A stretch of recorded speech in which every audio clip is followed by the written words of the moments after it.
80 আৰু 90 দশকৰ অসম সন্ত্ৰাসবাদৰ কৰাল হাতুৰাই কুঙা কৰা অসমত তেতিয়া চৰাইৰ কলৰৱত নহয় বন্দুকৰ মাতত হেৰাতি পুৱাইছিল। প্ৰতি সন্ধিয়া ৰাজ্যলৈ যেন কাল অমানিশাহে নামিছিল।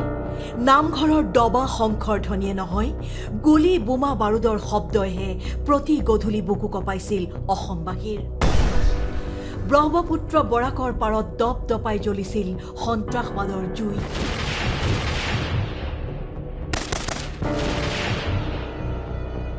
বিপ্লৱৰ নামত বিদ্ৰোহৰ জুয়ে সেই সময়ত দগ্ধ কৰিছিল জাতিক। উজনিৰ পৰা নামনিলৈ হত্যালীলা মৃত্যুৰ কিৰিলি।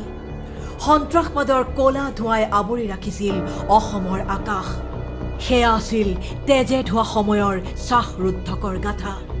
পুত্ৰহাৰা মাতৃৰ হিয়া ভঙা কান্দোন, স্বামীহাৰা পত্নীৰ উকা কপালৰ বেদনা, জীৱনলৈ ঘূণীয়া হোৱা তেজাল যুৱকৰ যন্ত্ৰণাই ৰচনা কৰিছিল সেই সময়ৰ জুয়ে পোৰা ইতিহাস।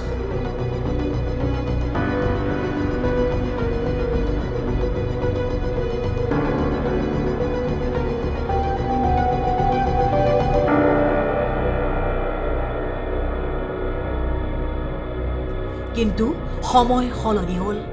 কল্যাণকামী কেন্দ্ৰ আৰু ৰাজ্য চৰকাৰৰ প্ৰচেষ্টাত বন্দুক এৰি অৰণ্যৰ জীৱন এৰি মূল সুঁতিলৈ উভতনি যাত্ৰা কৰিলে সশস্ত্ৰ বিদ্ৰোহীয়ে।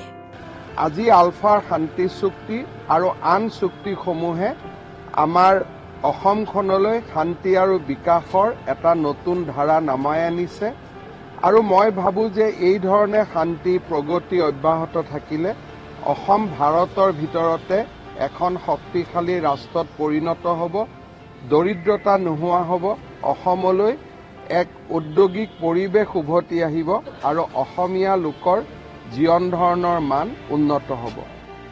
ৰক্ত ৰঞ্জিত দুখ সময়ৰ পৰা ক্ৰমাৎ কৰ্মময় জীৱনলৈ উভতিল বহু বিদ্ৰোহী। যেতিয়া চৰকাৰৰ লগত আলোচনাৰ প্ৰক্ৰিয়াটো আহিল, আমাৰ ডেজিগনেটেড কেম্প হ'ল 11 চনত, তেতিয়া আমি শিৱাজত আছিলোঁ। তেতিয়াৰ পৰা আমি অলপ টনকিয়াল হৈছিলোঁ অৰ্থনৈতিকভাৱে।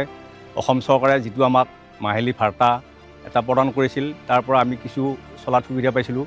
কেৱল 2023 চনতেই শান্তি চুক্তিৰ জৰিয়তে আলোচনাপন্থী আলফাৰ সদস্যসকলে বন্দুক ত্যাগ কৰি কৃষি কৰ্মৰে স্বাৱলম্বী হোৱাৰ লগতে দেশৰ অৰ্থনৈতিক সবল কৰাৰ সংকল্প ল'লে। চৰকাৰ তথা পৰিয়ালৰ আহ্বানৰ প্ৰতি সঁহাৰি জনাই আমি মূল সুঁতিলৈ প্ৰত্যাৱৰ্তন কৰিছিলোঁ। 2020 চনত হৈছিল বিশাল মাত্ৰাত আত্মসমৰ্পণ। আলফা NDFB NLFBকে ধৰি 8টা উগ্ৰপন্থী সংগঠনৰ 2259 গৰাকী উগ্ৰপন্থীয়ে অস্ত্ৰ সম্বৰণ কৰি মূল সুঁতিলৈ উভতি আহিছিল। মই আলফাৰ পৰা আহি যি আমি আৰ্থিক অনুদান পাবলৈ সক্ষম হ'লোঁ, সেইখিনিৰে অন্তত মই মোৰ ৰোগী স্ত্ৰীৰ কেঞ্চাৰ ৰোগ হৈছিল, 7 মাহ কাল মই এই অন্তত চিকিৎসাখিনি কৰি মই সেই সন্তুষ্ট লাভ কৰিছোঁ। 2024 কাৰ্বি আৰু ডিমাচা চুক্তিৰ জৰিয়তে প্ৰায় 1000 উগ্ৰপন্থী সদস্য উভতিল ঘৰলৈ। এতিয়া বন্দুক এৰি অসমত সেউজ বিপ্লৱৰ সূচনা হৈছে।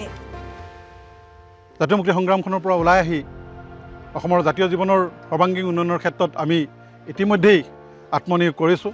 মই ইয়াত ধুনীয়াকৈ সম্পূৰ্ণ কৃষি কৰ্মৰ ওপৰত বা মেচিনেৰীৰ ওপৰত যিখিনি প্ৰডাক্ট বাহিৰলৈ যায় চিট, সেইখিনিৰ ওপৰত গোটেইখিনি মই চোৱা চিতা কৰি আছোঁ।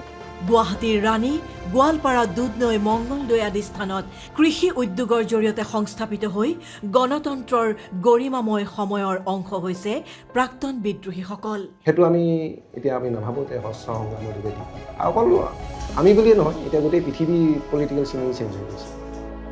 ব্যক্তিগতভাৱে অথবা সমবায় ভিত্তিক কৃষি কৰ্মত জড়িত হ'ল প্ৰাক্তন বিদ্ৰোহীসকল। সকলো সংগঠনক এই মূল সুঁতিলে অনাৰ পিছত আত্মনিৰ্ভৰ হোৱাৰ যিটো ব্যৱস্থা কৰিলে, মই সন্মানীয় বিজেপি গভৰ্ণমেণ্টৰ সমূহ নেতৃত্ব, মাননীয় প্ৰধানমন্ত্ৰী ডাঙৰীয়াৰ যি সবল নেতৃত্ব, তাত আমি ধন্যবাদ জনাইছোঁ। বন্দুকৰ পৰা কৃষি পথাৰলৈ শান্তিৰ সৰোজমুখী যাত্ৰা।